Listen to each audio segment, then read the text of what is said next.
Bienvenue sur Qui vous connecte info. Aujourd'hui, 4 mars 2026, nous vous présentons une mise à jour détaillée et fiable sur la situation sécuritaire dans l'est de la République démocratique du Congo, particulièrement dans les territoires de Masisi et Walikale. Les affrontements entre le FCM-23, les forces armées congolaises, FARDC, et leurs alliés, notamment les Wazalendo, se poursuivent avec intensité, affectant directement les populations locales et le contrôle territorial. Cette analyse inclut également l'impact des sanctions américaines récentes contre l'armée rwandaise et les conséquences sur les dynamiques militaires dans la région. Les combats dans les territoires de Masisi et Walikale continuent de s'intensifier, avec des zones clés comme Kazinga, Katoi et Buhimba qui sont désormais sous le contrôle du FCM-23. Cette progression crée un triangle stratégique permettant au mouvement de projeter son influence sur plusieurs points sensibles dans ces territoires. Cette situation entraîne un déplacement massif de populations locales qui fuient les zones de conflit et font face à de graves difficultés humanitaires,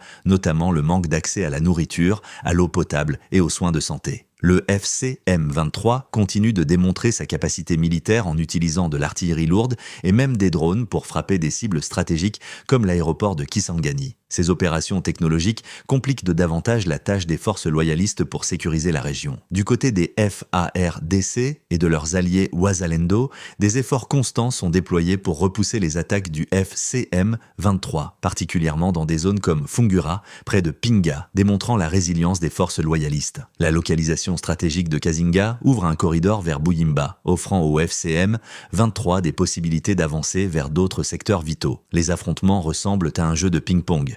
Les FARDC reprennent parfois des positions, mais le FCM-23 revient souvent les récupérer quelques semaines plus tard, créant un cercle vicieux de conflits sans résolution durable. La présence en vie et active de Sultani Makenga, chef de l'armée révolutionnaire congolaise et coordinateur militaire du FCM-23, a été confirmée dans une vidéo authentique du 2 mars 2026 dissipant les rumeurs de sa mort et soulignant la continuité de la chaîne de commandement du mouvement. Le FCM-23 a également présenté ses nouveaux combattants, environ 1000 hommes, prêts à être déployés dans les opérations en cours, renforçant leur capacité à maintenir et élargir leur position dans les territoires contestés. Le département du Trésor américain a sanctionné l'armée rwandaise, RDF, et plusieurs hauts responsables pour leur soutien au FCM-23 dans l'est de la RDC, soulevant des questions sur les conséquences possibles de ces sanctions sur la dynamique du conflit. Ces mesures compliquent notamment l'utilisation des dollars américains pour des transactions militaires et peuvent restreindre l'accès du Rwanda à certains équipements stratégiques, même s'ils peuvent se tourner vers des fournisseurs comme la Chine ou la Turquie. Malgré ces sanctions, le FCM-23 poursuit ses opérations, démontrant que les mesures internationales n'ont pas suffi à freiner leur avancée. Le conflit reste marqué par une utilisation accrue de drones et d'armes lourdes, intensifiant les combats et augmentant le risque pour les populations civiles.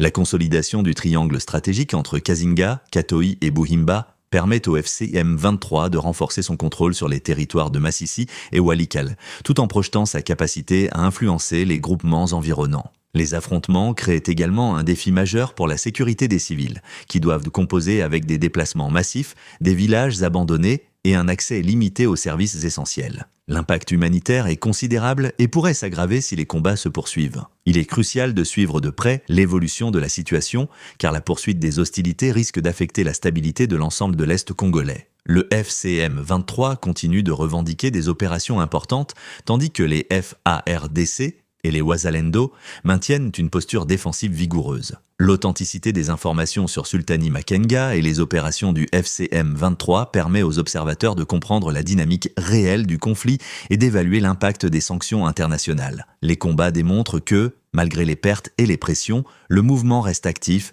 et opérationnel. En ce mercredi 4 mars 2026, la situation sécuritaire dans l'est de la République démocratique du Congo reste extrêmement tendue. Les informations qui circulent aujourd'hui dans les médias fiables et auprès des sources sécuritaires confirment que les combats se poursuivent sans interruption entre les forces gouvernementales et les groupes armés. Les FARDC, piliers de la défense nationale congolaise, continuent de faire face au mouvement rebelle M23 dans un conflit qui s'enlise et qui semble loin de connaître une issue rapide. Cette actualité du jour montre que la guerre à l'est du pays n'est plus seulement un affrontement militaire, mais une crise profonde qui touche la stabilité de l'État, la sécurité régionale et la vie quotidienne de millions de civils. Ce 4 mars 2026, les affrontements se poursuivent dans plusieurs zones stratégiques du Nord Kivu et du Sud Kivu. Les FARDC restent engagés sur différents fronts, tentant de contenir l'avancée du M23 et de reprendre le contrôle de certaines localités jugées essentielles pour la sécurité nationale. Malgré les annonces diplomatiques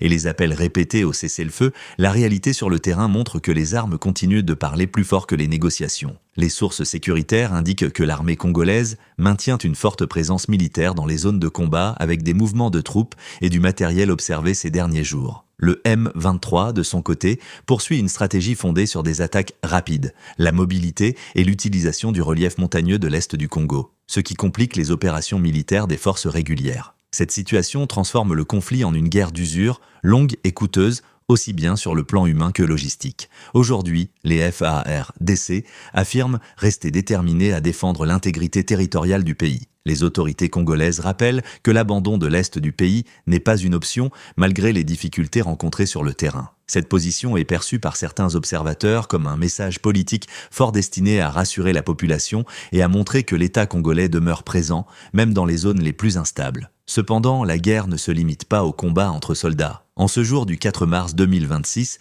les civils continuent de payer le prix le plus lourd. Des milliers de familles sont encore contraintes de fuir leur village, cherchant refuge dans des zones supposées plus sûres. Les activités économiques sont paralysées dans plusieurs localités, les écoles restent fermées et l'accès aux soins devient de plus en plus difficile. La crise humanitaire s'aggrave, accentuant la détresse d'une population déjà fragilisée par des années de conflits armés. Le M23, quant à lui, continue de communiquer sur sa présence et son influence dans certaines zones, cherchant à se présenter comme un acteur incontournable du rapport de force à l'est du Congo. Cette posture alimente l'incertitude et entretient la peur parmi les habitants qui redoutent une intensification des combats dans les jours à venir. Les FARDC tentent de répondre à cette pression en renforçant leur position et en multipliant les opérations de sécurisation, mais les résultats restent mitigés. Sur le plan régional et international, la situation congolaise demeure au centre des préoccupations. En ce 4 mars 2026, plusieurs partenaires étrangers suivent de près l'évolution des combats, appelant à la protection des civils